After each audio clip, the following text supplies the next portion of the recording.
Hello everybody. Class 9th की worksheet आ गई 17 अगस्त 2020 की वर्कशीट नंबर 19। आज हम पढ़ने वाले हैं विज्ञान में जीवन की मौलिक इकाई यानी कि कोशिका के बारे में।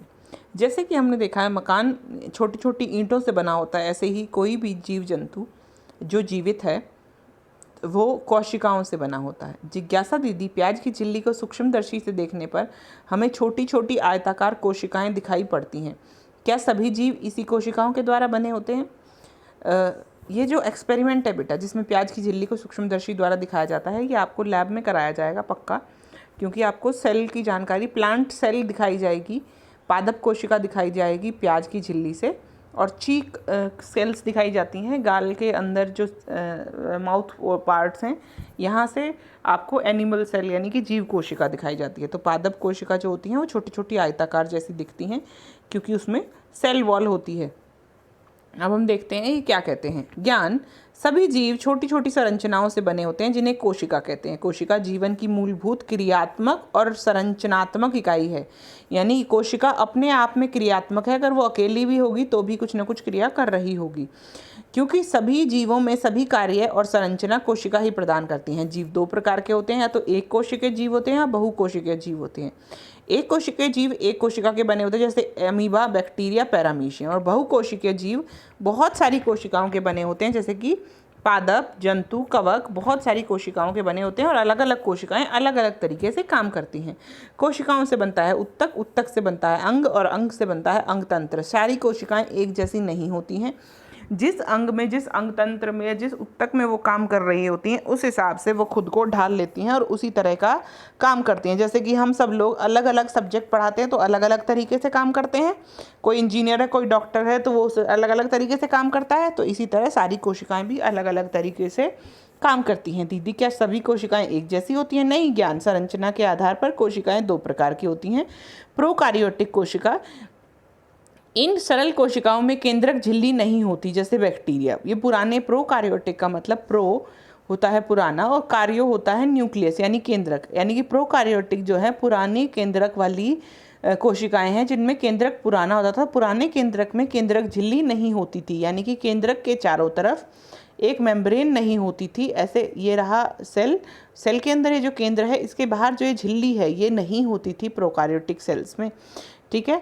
उसके बाद नेक्स्ट क्वेश्चन कहता है यूकार्योटिक सेल। इन जटिल कोशिकाओं में क्या हुआ, पहले वाली सेल्स पुरानी सेल्स हैं प्रोकार्योटिक, फिर बनी नई कार्योटिक। यू होता है न्यू, नया, और कार्यो क्या होता है मैंने अभी बताया, कार्यो होता है बच्चे न्यूक्लियस यानी केंद्रक। तो नए केंद्रक वाली कोशिकाएं बनी। इन जटिल कोशिकाओं में केंद्रक और सारे कोशिका अंगों में झिल्ली होती है। जितने भी ऑर्गन्स होते हैं उन सब में झिल्ली होती है। सब में बाहर, ऑर्गन्स के बाहर क्या होती हैं, झिल्लियाँ लगी होती हैं। तो दो तरीके से की कोशिकाएं हो गई। अब यूकार्योटिक कोशिकाएं भी दो तरीके की हो गई, एक जो पशुओं में है और एक जो पेड़ पौधों में है। तो पादप यूकार्योटिक और जंतु यूकार्योटिक कोशिकाएं। चलिए आगे चलते हैं। प्रोकार्योटिक कोशिकाएं और यूकार्योटिक कोशिकाएं। प्रोकार्योटिक कोशिकाएं पुरानी होती थी, छोटे आकार की। यूकार्योटिक नई कोशिकाएं, नए केंद्र वाली, ये बड़ी होती हैं।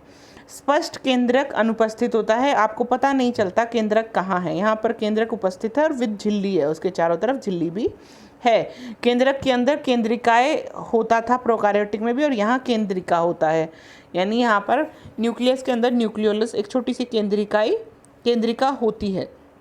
विशिष्ट अंगक अनुपस्थित, आपको जो मेन ऑर्गन्स हैं जो दिखाई नहीं दे रहे वो अनुपस्थित होते थे प्रोकार्योटिक सेल में। सब कुछ मिक्स होता था, एक ही जगह सब लोग रहते थे, ऐसे ऐसे ऐसे ऐसे बहुत सारी चीज़ें ऐसे पड़ी होती थी सेल में, क्योंकि पुराने टाइप की सेल थी।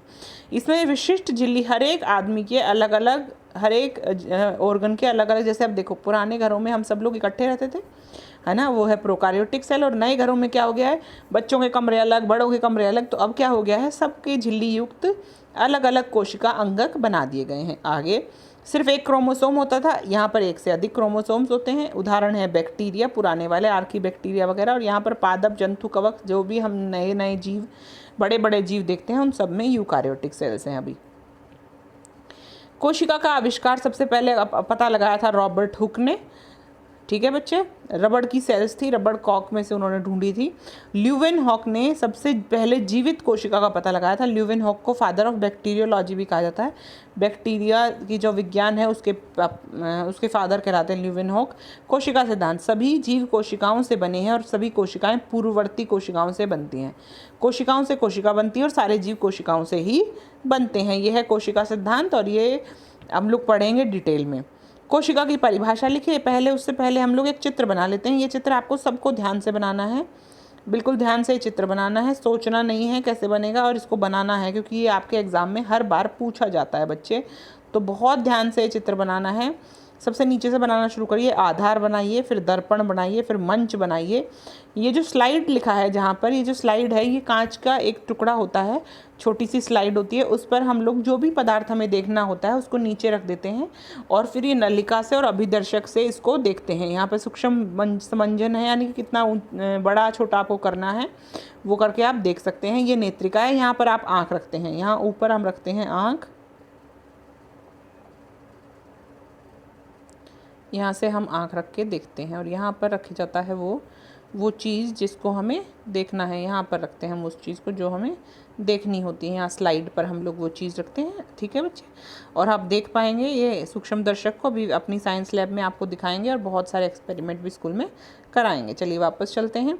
कोशिका की परिभाषा लिखिए। बहुत ही सुंदर परिभाषा यहाँ लिखी हुई है। कोशिका क्या होती है?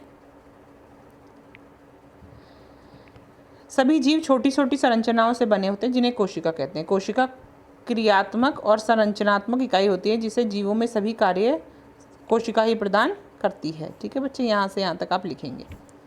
कोई डाउट हो तो पूछिएगा। नेक्स्ट क्वेश्चन पर चलें। नेक्स्ट क्वेश्चन कहता है प्रोकार्योटिक यूकार्योटिक कोशिकाओं में अंतर स्पष्ट कीजिए। बहुत ही सुंदर तरीके से अंतर दिया हुआ और ये अंतर आपको एग्जाम में भी पूछा जाता है, इसलिए बहुत ध्यान से लिखना है। ये सारे अंतर आपको बहुत ध्यान से लिखने हैं क्योंकि एग्जाम में भी आएंगे।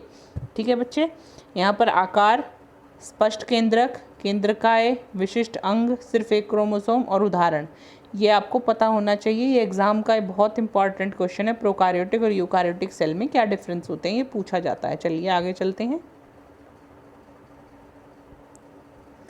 अगला क्वेश्चन, सबसे पहले कोशिका की खोज किसने की? सबसे पहले कोशिका की खोज की रॉबर्ट हुक ने। और कैसे की?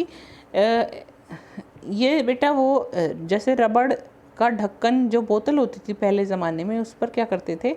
रबड़ कॉर्क, रबड़ क्या होती है? रबड़ की कॉर्क लगी होती थी।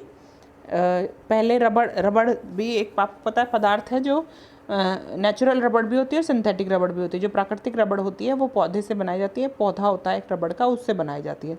तो उस पौधे को उन्होंने एक बार बहुत ध्यान से देखा, उस कॉर्क को, रबड़ के पौधे, रबड़ से बने हुए उस पदार्थ को, और उसमें उन्होंने सबसे पहले सेल की खोज की थी। उसी से उन्होंने सेल देखा था सबसे पहले सूक्ष्मदर्शी की मदद से। आगे चलते हैं।